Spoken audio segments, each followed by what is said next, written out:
Hello everyone, আসসালামু আলাইকুম। আমি মনিরুজ্জামান আকাশ, লারাভেল রোল এবং পারমিশন ম্যানেজমেন্টের ডে 1-এ আপনাদের সবাইকে স্বাগতম। আজকে আমরা দেখব লারাভেলের 7.x project setup, database setup.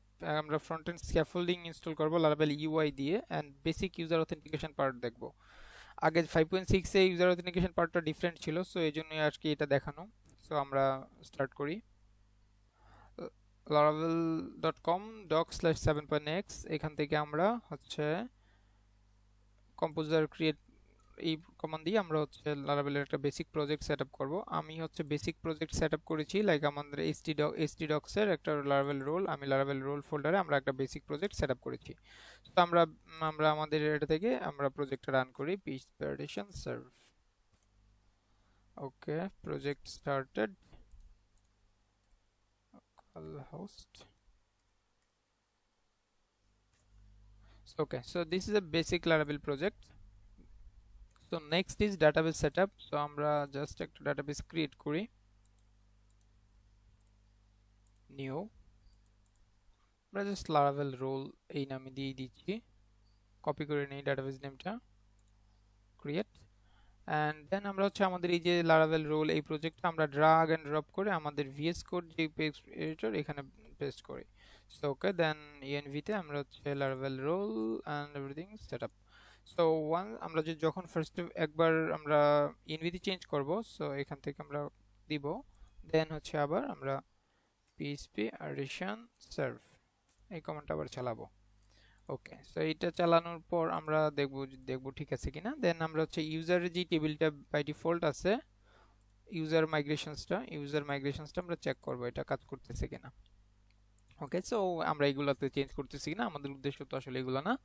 So PHP addition migrate, আমরা এখান থেকে না ইউজ করে আমরা আমাদের কমান্ডটা এখান থেকে চালাইতে পারবো। আমাদের এখান থেকে এটা কিভাবে চালু করতে পারি, এখানে আমরা যখন টার্মিনালে কন্ট্রোল শিফট এই সাইন এটা যখন দিব, এটা কমা কন্ট্রোল এটা ওপেন হয়ে যাবে।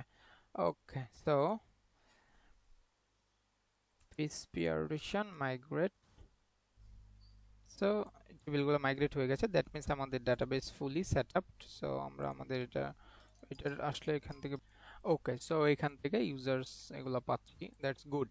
So next front end scaffolding UI. আমি আসলে ফ্রন্ট এন্ড স্ক্যাফোল্ডিং করতেছি না, আমি এখন করব হচ্ছে ইউজার অথেন্টিকেশন। আচ্ছা, আমরা জানি আমাদের যেই লারাভেলের আগের ভার্সনগুলোতে ছিল পিএইচপি অ্যাডিশন মেক অথ, এই মেক অথ yes auth whatever, so this make auth is actually এখন আর নাই। সো এই make auth দিয়ে আমরা আর করতে পারবো না, অথেন্টিকেশনটা এটা দিয়ে আর ক্রিয়েট করতে পারতেছি না। সো আমরা হচ্ছে আমাদের লারাভেলের ডকুমেন্টেশনে ফিরে যাই, auth, সো অথেন্টিকেশন এখন আর নাই। অথেন্টিকেশন যে বেসিক অথেন্টিকেশনটা ছিল, অথেন্টিকেশন আর নাই। এই অথেন্টিকেশনের জন্য এইখান থেকে যদি আমরা আসি, তখন আমরা এই ডিফারেন্ট সিনারিওগুলো দেখতে পাবো। ওকে, Laravel UI package provides a quick way to scaffold all the routes and views needed for authentication using a few simple commands. So that's it. So that means আমাদের অথেন্টিকেশনের জন্য আমরা হচ্ছে Laravel UI ইউজ করতে হবে। First of all Laravel UI, so UI এর মধ্যে PHP addition UI view অথ এই কমান্ডটা আমরা যখন চালাবো, সে হচ্ছে অথেন্টিকেশন স্ক্যাফোল্ডিংগুলো তখন ক্রিয়েট করে নেবে। ওকে, তো আমরা রিকোয়ার Laravel UI এটা ইনস্টল করি।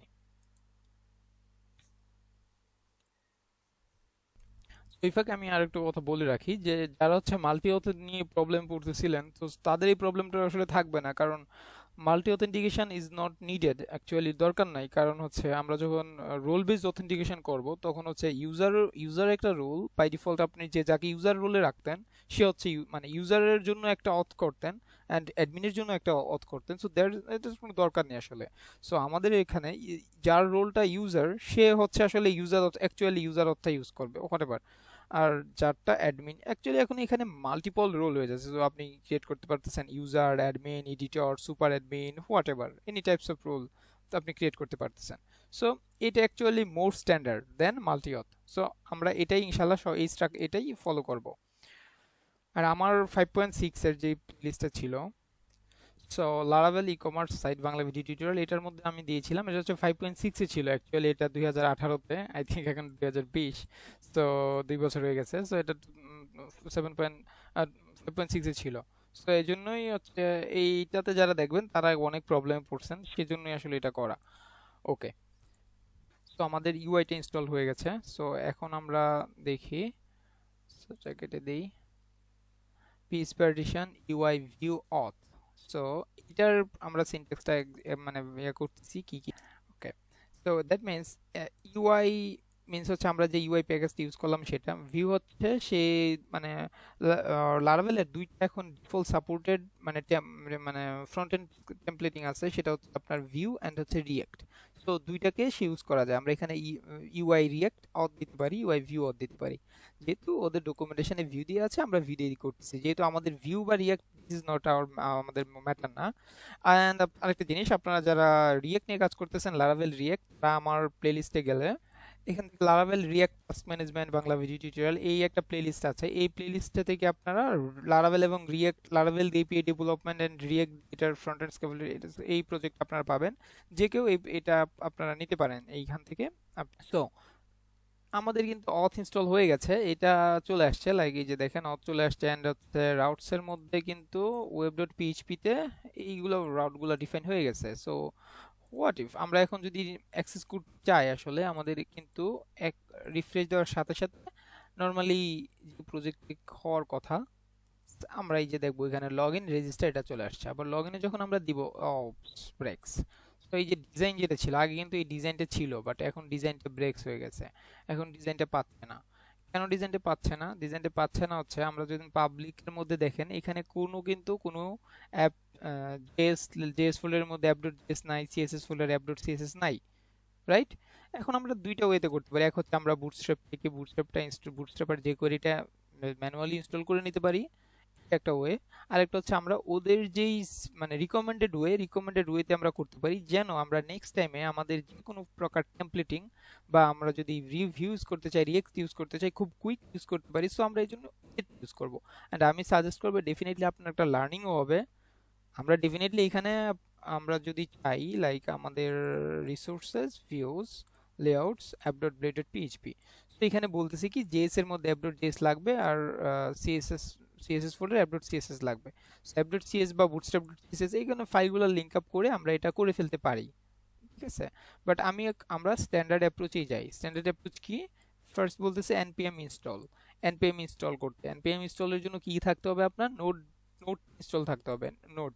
সো লাইক আমার যদি দেখি, আমি যদি নোড ভি লিখি, নোড-ভি, দেন আমি নোডের আমার ভার্সনটা পাবো। তো এখন বলতে পারেন যে ভাই নোড তো আমার নাই। আমি সাজেস্ট করব আপনারা এটা ডেফিনেটলি এটা করেন। সো node.js.org এখান থেকে যদি যান আপনারা, এই যে Node.js এর যে স্টেবল ভার্সনটা আছে, এখন স্টেবল ভার্সনটা ইনস্টল করে নেবেন। ইনস্টল করে নিলেই আপনার যখন আপনি যদি নোড-ভি লেখেন, আপনি এখান থেকে এটা পাবেন। জাস্ট এতটুকুই কাজ, আপনি নোডটা ইনস্টল করে নিলেন। নোড ইনস্টল করে নেওয়ার পর কি কি ফ্যাসিলিটি পাবেন সেটা অবশ্যই আপনারা দেখতে পাবেন। আপনারা যারা আমার রিয়েক্টের টিউটোরিয়ালটা দেখছেন, লারাভেল রিয়েক্টের, তারা ডেফিনেটলি এগুলোর সাথে অলরেডি অ্যাডপ্টেবল। তো আমরা দিচ্ছি npm ইনস্টল দেওয়ার সাথে সাথে আমার এখানে আপনার প্যাকেজ.json আছে। প্যাকেজ.json-এ যেরকম এনভায়রনমেন্ট দেওয়া আছে, লাইক হচ্ছে বুটস্ট্র্যাপ, এক্সিওস, লারাভেল মিক্স, সেস, ভিউ টেমপ্লেট কম্পাইলার, এভরিথিং, এই ডেভ ডিপেন্ডেন্সিগুলো ইনস্টল হয়ে যাবে। ইনস্টল হয়ে সবগুলা ইনস্টল হয়ে আপনার আমাদের পাবলিকের মধ্যে এখানে সিএসএস ফোল্ডারের মধ্যে app.css এর মধ্যে আসবে, এন্ড জেএস ফোল্ডারের মধ্যে app.js এর মধ্যে আসবে। Let's check, hit npm install, and create করার সাথে সাথে এখানে একটা নোড মডিউলস ফোল্ডার ক্রিয়েট হয়ে যাবে। দেখবো আমরা এটা এখনই দেখবো, এখানে একটা নোড মডিউলস ফোল্ডার ক্রিয়েট হয়ে যাবে, এন্ড আমি যেটা বলছি পাবলিকের মধ্যে এখানে এই সোর্স ফাইলগুলো চলে আসবে। তো নরমালি আমরা নরমাল প্রজেক্টগুলো করি, তখন কিন্তু আমাদের প্যাকেজ.json-টা কি হয় না, ইউজ হয় না। আসলে অ্যাকচুয়ালি লারাভেলের প্রজেক্টে প্যাকেজ.json ইজ নট দ্য ম্যাটার হচ্ছে composer.json। পিএইচপি প্রজেক্টে composer.json হচ্ছে ম্যাটার করে। তো এখন আলটিমেটলি আমাদের কি হচ্ছে, পিএইচপিও আছে, এট দ্য মিন টাইম জাভাস্ক্রিপ্টও আছে। এই যে দেখেন নোড মডিউলস চলে আসছে। এন্ড হচ্ছে আমার পাবলিকের মধ্যে আমরা যদি দেখি, এন্ড পাবলিকের মধ্যে এখনো কিছু আসে নাই। কেন? আমাদেরকে সাজেস্টের মধ্যে সাজেশন কি ছিল? Please run npm install and npm run dev, npm run dev মানে আমরা হচ্ছে ডেভেলপমেন্ট এনভায়রনমেন্টে রান করতেছি, রান করার সাথে সাথে কি হবে, এই যে আমার যে প্যাকেজ.json এ প্যাকেজ.json না রিসোর্সেস জেএস app.js আছে, app.js এ এইখানে যে জিনিসপাতি আছে এই সবগুলা নিয়ে সে এটাকে কম্পাইল করে এইখানে রাখবে এটার মধ্যে। তো এখানে আমরা দেখতে পাচ্ছি একটা ভিউ কম্পোনেন্ট আছে, এসব আছে বিজাবি। তো এগুলাকে সে কম্পাইল করে একটা জেএস এ কম্পাইল করে পাব.js এর মধ্যে রাখবে। So let's npm run dev enter. আমি আপনাকে আগেই বলেছি এটা না করেও আপনি করতে পারেন, লাইক অ্যাজ ইউজুয়াল বুটস্ট্র্যাপটা ইনস্টল করে নিলেন, এখানে পাবলিকের মধ্যে একটা ফোল্ডার করে বুটস্ট্র্যাপ ইনস্টল করে নিয়ে আপনি আপনার যে ভিউজের লেআউটসের অ্যাপ ডট এখানে দিলেন, এই যে দেখেন লারাভেল মিক্স বিল্ড সাকসেসফুল, এটা কিন্তু মানে এটা হয়ে গেছে। আপনার ডেফিনেটলি একটা লার্নিং হবে, আমি সাজেস্ট করবো আপনারা এটাই করবেন। আপনি বুটস্ট্র্যাপ ইনস্টল করে ম্যানুয়ালি, তো এটা খুবই সিম্পল টাস্ক, এটা না করে এটা করেন, আপনার ফিউচারে আপনার প্রজেক্টগুলো কিন্তু আরো বেটার মানে আপনি অনেক কিছু ইমপ্লিমেন্ট করতে পারবেন ইজিলি। সো ওকে, সো আমি সাজেস্ট করব লারাভেল রিয়েক্টের টিউটোরিয়ালটা দেখতে, সো যে রিয়েক্টের বেসিকটাও নিতে পারবেন এন্ড লারাভেল দিয়ে মানে এট এ টাইম এপিআই এবং হচ্ছে ফ্রন্ট এন্ড কিভাবে কাজ করে ওইটার নলেজটাও আপনারা পাবেন। ওকে, সো আমরা দেখবো এটা আমাদের হয়ে গেছে এন্ড আমরা যখন পাবলিকে যাব, এই যে দেখেন এখানে সিএসএস এর মধ্যে সিএসএস আসছে, জেএস এর মধ্যে জেএস আসছে। সো এইটার মধ্যে আবার কি আছে, এটার মধ্যে দেখেন বুটস্ট্র্যাপ 4.5 ইনস্টল আছে, এটা হচ্ছে এই যে আমাদের যেই প্রিরিকুইজিট ছিল এখান থেকে নিয়ে সে নিয়ে আছে। এটার মধ্যে হচ্ছে jQuery আছে এন্ড হচ্ছে Vue.js আছে, এক্সিওস সবগুলো আছে। Okay, that's good. Let's refresh our project. Refresh. So awesome, that's it, that's pretty good. So আমাদের এখানে আমরা যখন লগইনে আসি, লগইনে আসার পরে এখন দেখবো আমরা আমাদের ফুল ইউআইটা কিন্তু পেয়ে গেছে, রাইট? সো অ্যাকচুয়ালি পেয়ে গেছে কি, এটা তো অলরেডি আগেই ছিল, কিন্তু এই যে ফোল্ডার পাবলিক ফোল্ডারের মধ্যে এখানে ছিল না, এই যে ফোল্ডারগুলো ছিল না, এই জন্যই হচ্ছে আমার এটা পাচ্ছিল না। কিন্তু এই যে এখানে কিন্তু কোনো কিছু আসেনি, লাইক এটা কিন্তু আগে এইভাবেই ছিল। তো এটা কিন্তু অলরেডি ওকে। সো আমরা আমাদের একটা রেজিস্টার করে ট্রাই করি, রেজিস্টার হয় কিনা। 3 4 5 6 7 8 7 8, সো এটা দিলাম রেজিস্টার। সো রেজিস্টার দেওয়ার পরে already register, that's perfectly fine, user registration done, right? Okay, তো এটা হচ্ছে বেসিক ইউজার অথেন্টিকেশন, যেটা 5.6 এর যে ডিফারেন্ট ছিল সেটা আমরা এখন করে দেখালাম। এন্ড নেক্সট হচ্ছে আমরা তো আসলে বেসিক ইউজার অথেন্টিকেশন এটা আমাদের প্ল্যান না, বাট আমরা কি করব, মানে আমাদের যে এম হচ্ছে, মানে একটা রিয়েল লাইফ প্রজেক্ট কি হয়, নরমাল একটা ইউজার থাকে, এই সাপোজ যে লগইন করছে সে একটা নরমাল ইউজার, বাট এখানে নরমাল ইউজারও থাকবে এন্ড হচ্ছে যে অ্যাডমিন অথেন্টিকেশন থাকবে সেটাও থাকবে। সো আমাদের আরেকটা লগইন প্যানেল থাকবে যেটার মাধ্যমে অ্যাডমিন প্যানেলে আমরা লগইন করতে পারবো, right? That's it. So next tutorial is আমরা হচ্ছে অ্যাডমিন প্যানেল সেটআপটা এখনই করতেছি না, এটা ডে 3 তে আছে আমাদের। এন্ড নেক্সট হচ্ছে আমরা লারাভেল যে আমাদের এই সিরিজের যে মেইন গোল পারমিশন প্যাকেজ সেটা আমরা ইনস্টল করে দেখব এন্ড একটা রোল সিডার বানাবো এবং পারমিশন সিডার বানাবো। This is very vital tutorial, so wait and see. So খুদাহাফেজ, সবাই ভালো থাকবেন আর আমার চ্যানেলে অবশ্যই সাবস্ক্রাইব করবেন, লাইক করবেন, কমেন্ট করবেন, যে কোনো সমস্যা আপনি কমেন্ট করবেন, ইনশাআল্লাহ আমি ট্রাই করব যে খুব দ্রুতই আপনাকে রেসপন্স করার। ওকে, আল্লাহ হাফেজ।